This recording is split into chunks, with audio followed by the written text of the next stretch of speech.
Step 16. Getting your first reviews. Reviews build trust, boost your ranking, and influence purchase decisions.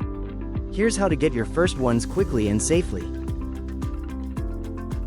Amazon's Request a Review button. Seller Central tool. Helium 10. Use Amazon's Request a Review button in Seller Central.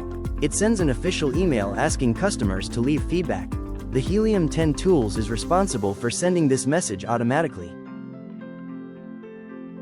Enroll in the Vine program. Vine reviewers receive your product.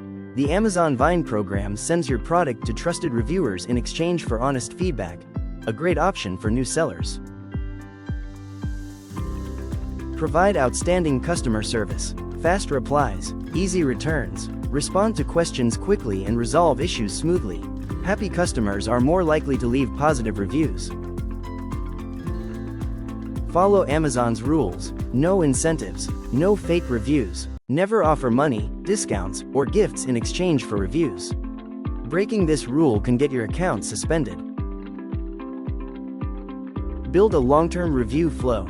Ongoing requests. Make requesting reviews a regular habit for every order so you keep building social proof over time.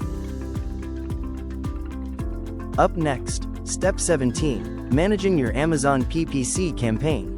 With reviews coming in, you can now fine-tune your ads to improve profitability. That's next.